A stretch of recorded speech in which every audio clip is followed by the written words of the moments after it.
You're watching Cetome TV. Knowledge is power. So now we're going to go into the biomarkers that are looked at and that we have data for. Okay. And so, I think it's really important that if you have a colon cancer diagnosis, that you make sure your doctor is number one looking at these biomarkers. Okay. And then what we're going to do is we're going to discuss the standard therapy, which is based on some of these biomarkers. Okay. And I think it's really important. The standard therapy for colon cancers have changed, and we see quite a bit. We'll see patients getting a standard therapy and not getting the best standard therapy for what they have. And so it's important to understand that a lot of that is based on which side your tumor's on. And so you need to make sure that your doctor is doing the right standard therapy, number one, and number two is looking at the right biomarkers first before they're treating you. And so every colon cancer patient needs to be aware of that. And if there's any questions, get a second or a third opinion. Mm-hmm. Now, for those of us at home, what's a biomarker? A biomarker is a molecular feature of the cancer that can be targeted or has prognostic features. So again, something people hear about would be like BRCA1. Exactly. That would be a biomarker. Okay, yeah. I've got it. So the biomarkers for colon cancers are a class of genes called RAS. And there's a few different ones. Typically, we look at KRAS and NRAS. Then there's a class of genes called BRAF. And then also HER2 amplification, which we see in breast cancers. That's in a small percentage of typically left-handed colon cancers have. I think it's about 5% of left-handed colon cancers have HER2 amplification. And then also there's these mutations. Once again, there's this MSI, microsatellite instability and mismatch repair. And as I mentioned, that's specifically in the inherited non-polyp subtype, the Lynch syndrome. And so that's a biomarker, an important biomarker for immunotherapy. We'll get into that. We also see something called POL, E, and D mutations. Okay. And they're important. That's mutations in the polymerase gene. And they're important diagnostic features that could be targeted. And then the classic BRCA mutations. Oh, okay. Those can show up in colon cancer. Yeah. Are they more prevalent right hand, left hand, or not? Good question. I don't really know. I haven't looked at the data, but I would say that they're probably more common in the left, but I'm guessing. Okay, but fundamentally, what I'm learning so far already is you've got to get some genetic testing. You have to, yeah. There's too many possible. And they do look at RAS and at BRAF, but not every institution does that. Well, and again, even if they're just looking at one, right, that still leaves 549 that they could be looking at. There's a lot of targeted that have treatments. Exactly. So the standard treatments are typically what we call CAPOX, which is a capecitabine based drug, and a platinum-based drug. And then we have what's called FOLFOX. And then there's also FOLFIRI. Okay. Those are the standard ones. They're typically given randomly. There's not a lot of data application in Canada right now, and that needs to change. Okay, but what about elsewhere in the world? Definitely elsewhere in the world, the States, yes, they spend a lot of time on looking at that. So what we now know, and this is something, if your doctor is treating you now for colon cancer and you're using one of these protocols, you need to make sure that your doctor understands the following information that we're going to go over. This is very important. So for right-handed colon cancers that don't have RAS mutations, the first-line treatment, the best first-line treatment is going to be FOLFOX plus a drug called Avastin. Okay. And for left-handed that don't have RAS mutations, the best combination would be the FOLFOX with a drug called cetuximab, an anti-EGFR inhibitor. And so basically, if you have a RAS mutation or a BRAF mutation, you're not going to get any benefit from EGFR inhibitors like cetuximab or pembrolizumab. So right now, the new standard that we know, the latest and the best standard treatments is if you have a RAS wild type right-sided tumor, that's the bad one, you want to get FOLFOX plus Avastin, which is a doublet. That's your first line. If you really want to get an aggressive treatment, then you combine a drug called irinotecan, and that protocol is called FOLFOXIRI, and you also add Avastin, and that's called a triplet regime. The take-home message is that Avastin, which is an anti-angiogenesis drug, is best for right-sided KRAS wild type, and cetuximab is best for left-handed. Okay. So for the second line, you would be looking at, for right-sided RAS wild type, you would be looking at FOLFIRI, which is irinotecan based, and you can either add Avastin to it or a drug called aflibercept. Aflibercept. Yes. So I find that if I just start Googling these things and You'll the type see of, them. it'll Yes, come up. yes, So there's lots of information on them. So now, if you have BRAF mutated colon cancer, okay. Now this applies specifically to what we call the V600, BRAF V600 class of mutations. The side doesn't make a difference in this case, which is quite interesting. It definitely does with KRAS wild type. Okay. And KRAS mutated type. So side doesn't make a difference. But not with BRAF. Not or with just BRAF. the V600. No. Yeah, well, most of the data is on the V600. Okay. Yeah. So there's two new studies on this. There's what we call the SWOG 1406 study, and that includes a combination of irinotecan, cetuximab, which is an EGFR inhibitor. So irinotecan is a chemotherapy. Cetuximab is an EGFR inhibitor. Got it. And then a drug that targets the BRAF mutation. It was originally designed for melanoma called vemurafenib. There was another study, which was quite exciting, called the Beacon study. And in this study, they used a new BRAF inhibitor called encorafenib, and they used a targeted drug called a MEK inhibitor, and that was called binimetinib. Okay. And then they also combined that with the EGFR inhibitor. And what was the benefit of this study? Significant benefits, because both of these subgroups of patients do not respond well to chemotherapy. So if you have a BRAF mutation, you're not going to respond very well to chemotherapy. So fortunately, there are these new targeted therapies, Yes, and people are exactly. responding well to them. Exactly. But again, you need the genetic testing You to definitely make need the sure that genetic you testing, know yes. what the heck Yes. is going on. Okay. So for Lynch syndrome, if you have MSI mutated, or which is called microsatellite mutated, or mismatch repair mutated, that's genes involved in repairing mismatches in DNA during the replication cycle, then you're a perfect candidate for immunotherapy. And when you say perfect candidate, you don't just mean your doctor would give it to you. You mean it's going to work really well for you? Actually, in Canada, we've been fairly successful in getting immunotherapy for patients that have MSI. Whether sometimes it has to be through their insurance companies, but usually the doctors are very supportive of that.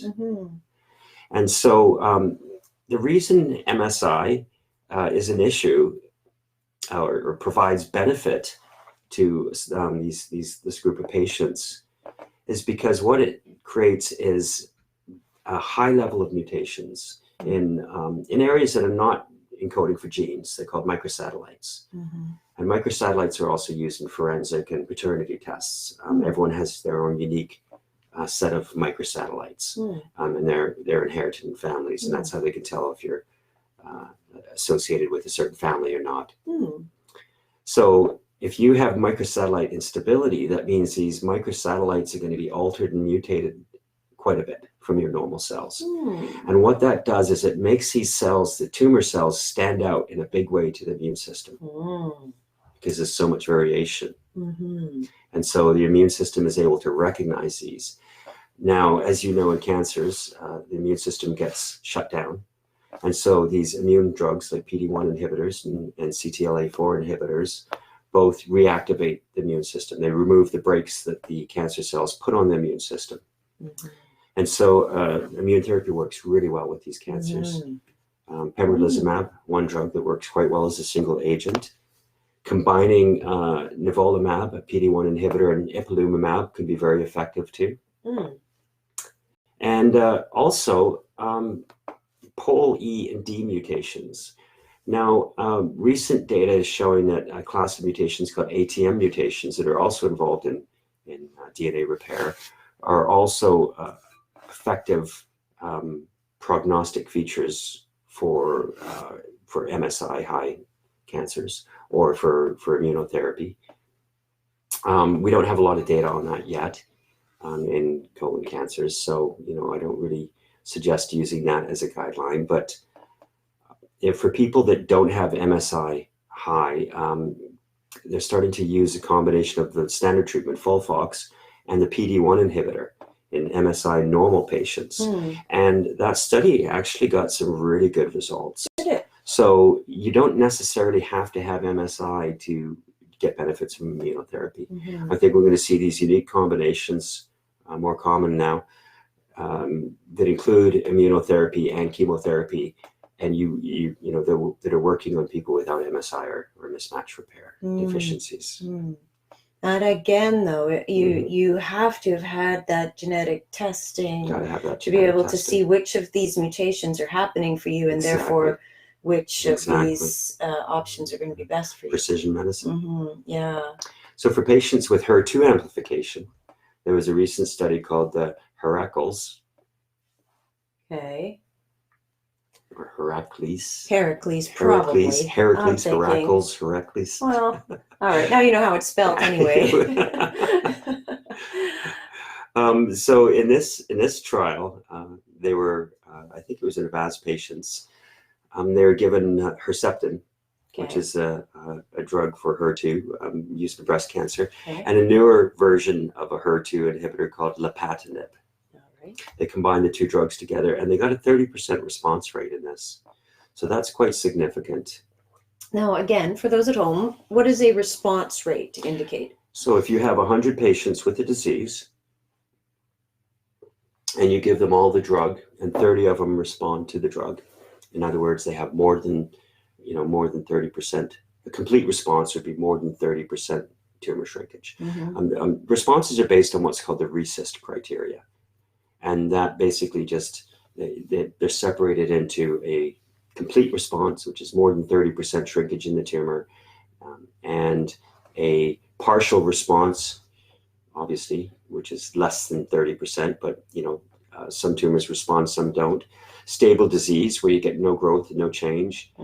And then, of course, you get progressive disease.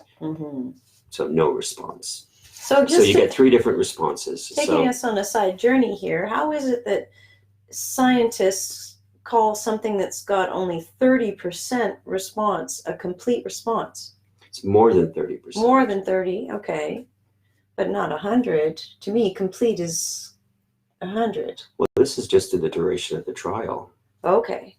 So complete. I'm still trying. I understand you didn't write this whole protocol for how they use this. We have to go through. Okay, we're going to do that because I need to understand these things. The RECIST criteria right now. All right, fine. The point is, they had the best response they could have. Yes, they had a great response. Based on that criteria. Okay, got it. They had responses. We will do something on this RECIST criteria, so we can all understand that better. Yes. Okay. So other drugs are right now are or mutations to look for, genes to test for, are mutations in the TRK gene. There's some early basket trials, which means that they look at multiple different types of tumors with the mutation. And they use TRK inhibitors, and there was a group of colon cancer patients in there, and they got some great responses from them. I don't have all the data on that. There's a new drug called CEA-TCB, and that is what we call a BiTE, a new class of drugs called BiTE, bispecific antibodies. Okay. And what they do is they combine two drugs together. So they have an antibody and either a chemotherapy agent or some sort of targeted agent, a biological agent.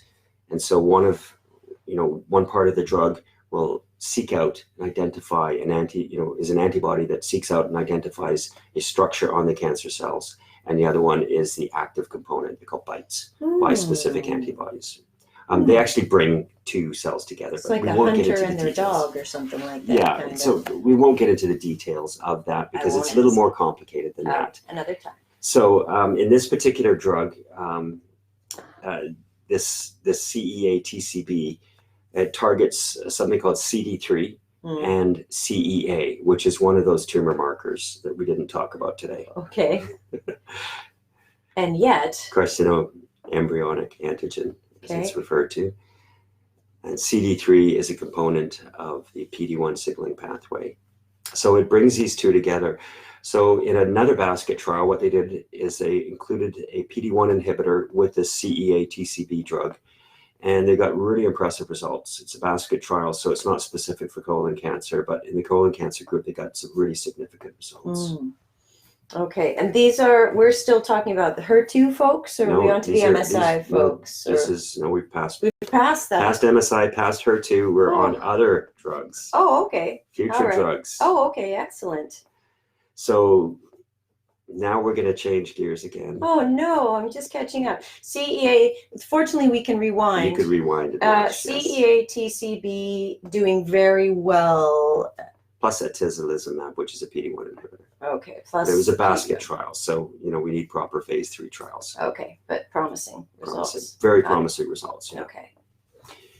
So for late-stage colon cancer, once people have tried everything and they've stopped responding, a great drug came out a few years ago called TAS-102, also known as Lonsurf. We were one of the first companies to use that in Canada, as you know, and we got significant results with it. We were also able to help a lot of doctors access it through the company. When the company came here, we were still bringing it in. It's called Taiho Pharmaceuticals. We were bringing it in from the States, and it was very expensive. And I called up the company a while ago, and I asked when they're going to get it in Canada. And they said, oh, we've had it in Canada for 2 months, and we've been sending out emails to all of the oncologists and all the hospitals, and really no one's getting back to us. And I said, well, send me the form. We'll get back to you. So we sent it out to all the doctors that we knew, and they got a lot more responses from it. Well, that's just a short little sojourn into how busy oncologists are. They are. They just don't have time how much to read information the emails. There is. Even for a free drug that's going to add another year or two to their colon cancer patients' lives. Yeah. So a couple things about TAS-102. And when you take TAS-102, so TAS-102 is an old combination of chemotherapy drugs that were reorganized by the Japanese, and it's quite effective. It works differently than other colon cancers, but it's quite effective. It doesn't have a massive effect, but it's definitely good for stable disease and preventing it from growing further.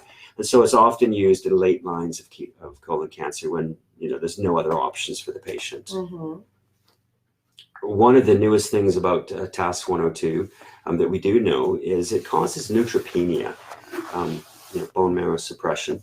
Okay. And that can be a negative thing in a lot of cancers, chemotherapy and so on. Sure. In this particular drug, it indicates that the drug is going to work well on the patient. Oh, really? Yeah, so it's kind of the price you have to pay. It's a positive prognostic feature, and you can take things for neutropenia. There's drugs for neutropenia. Okay. And one of the benefits of this, as we mentioned earlier, having a KRAS mutation is not necessarily a good thing. We didn't discuss KRAS a lot, but it's a negative prognostic feature because you can't use EGFR inhibitors, and they play a huge role in standard colon cancer care. So TAS-102 works equally well regardless of your KRAS mutation. And as far as you know right now, it works equally well on both sides, left and right. Well, that's handy. Yeah.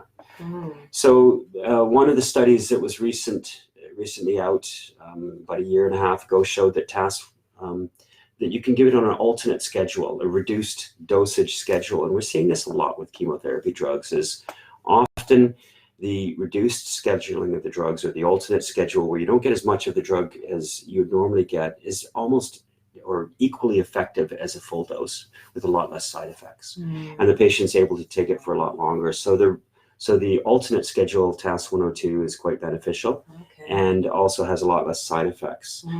That also allows you to combine it with a drug, with Avastin, the anti-angiogenesis drug. And when you combine TAS and Avastin together, you get a significantly improved survival rate. Now, we first started using that a few years ago in patients, and a lot of patients have responded really well to that. It's almost doubled from our information, it's almost double the survival. We had a patient that stopped responding to TAS 102 after about 8 months to a year.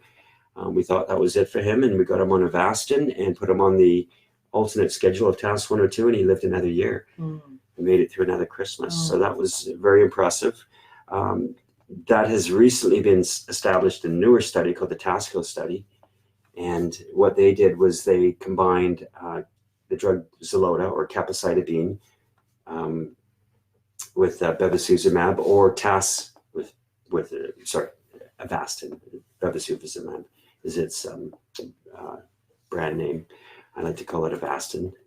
Okay. So they combined capecitabine with Avastin and compared it to TAS 102 with Avastin, and they found that the TAS 102 and Avastin was significantly better.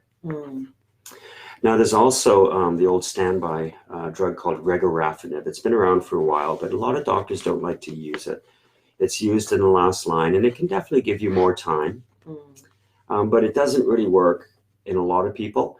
And a lot of people have a really tough time tolerating it. And that's, it's a huge problem. So what's the upside of that? The reason it's hard, well, it gives you more time if you have in the advanced setting. Okay. So the reason it's a tough drug to tolerate is it's what's called a dirty tyrosine kinase inhibitor. And so a clean tyrosine kinase inhibitor is a targeted drug that only hits one or two signaling pathways. A dirty one hits many. And so it ends up having a lot of side effects, and patients can't tolerate a proper dose of it. However, there are a group of patients that get what's called cavitation when they take the drug. A select group of patients, we don't have any molecular features to determine why. There are some genetic features that we believe, but we won't get into that right now. Okay. There's not a lot of studies on it speculative. Yet. Well, it's not speculative. No. It's just, it applies in a very complicated genetic background. Got it. So I'd have to spend some time explaining how that works. My head's swimming already with all this stuff. So when you see cavitation, what cavitation is where the tumor actually grows bigger, but the inside core is dead. And so if you see cavitation on a scan, like a PET CT or a CT or an MRI, when you're on regorafenib, that's an indication that that drug is going to be very beneficial for you. Okay. And so if you are taking regorafenib, make sure your doctor looks for cavitation. Very important. Okay. Now, there's a couple other things as far as diet goes. Okay. There's a great study that showed recently, a Mayo Clinic study that showed eating a combination of 9 different beans, eating a lot of beans every week, having a certain amount of servings, actually extended the lives of colon cancer patients by about, I think it was about 8 months on standard therapy. So really significant data. Eating beans, yes. Like we're talking like lentils, like the June. Yeah, it was a 9-bean combination, I think they used. Another thing with certain types of colon cancer, can benefit from aspirin. And that was one of the questions. Yeah. So, and aspirin has also been shown to be beneficial in cholangiocarcinoma, which is a horrible bile duct cancer. So aspirin works on what's called the COX-2 enzyme. It's involved in inflammation processes. As you know, aspirin is an anti-inflammatory, and we believe that that's one of the mechanisms of how it works. Okay, so lots of beans. Now, how would I find out? Lots of fiber. How would I find out which beans, or just kind of load them up? Load them up. Okay. Yeah. All right. Load them up. All right. It's always nice when there's something that you can be in control of that it isn't. Fiber. Yeah.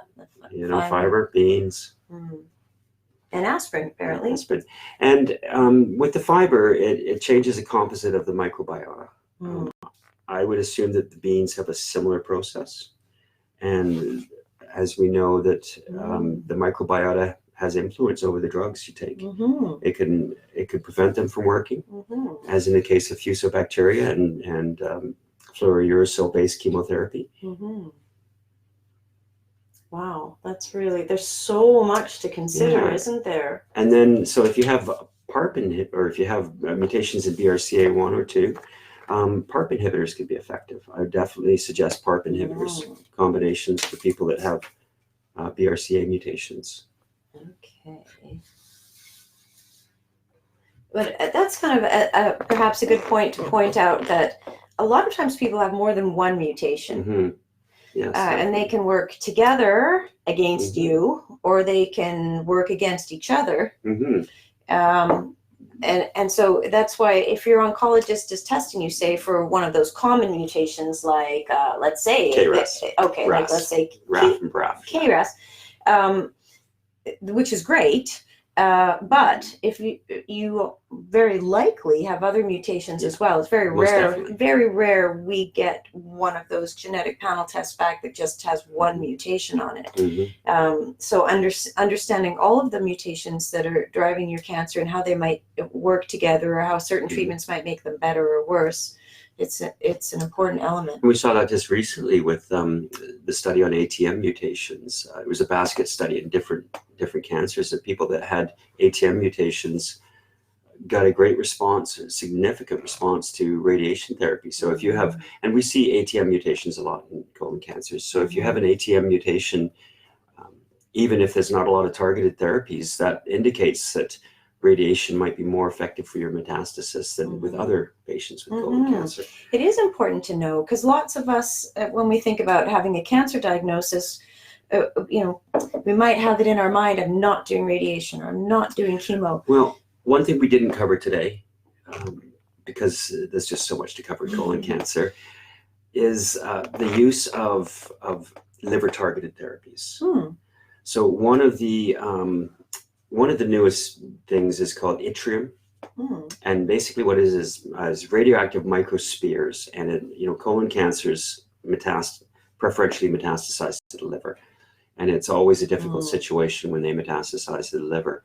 So one of the treatments is this yttrium, and if the tumors are small, they inject these little microscopic radioactive balls directly into your liver, and they seem to work quite well for smaller tumors. If you have an ATM mutation, then you know that even if you have a larger tumor and yttrium wouldn't necessarily be prescribed for you, then knowing that genetic information that you have this ATM mutation, it creates a sensitivity to radiation therapy, means that yttrium Y90 is going to be a much better approach for you than it would be for someone else, and you can use it in situations where they wouldn't normally apply it. For example, if the tumors are too big. Yes, that's so. Genetic information is treatment changing. Yeah, it gives you so many more options. It gives your doctor so many more options, because they can't just keep trying different things. No. They have to have a good reason. They have to know the mechanism for why they're trying it. And genetic testing will provide that.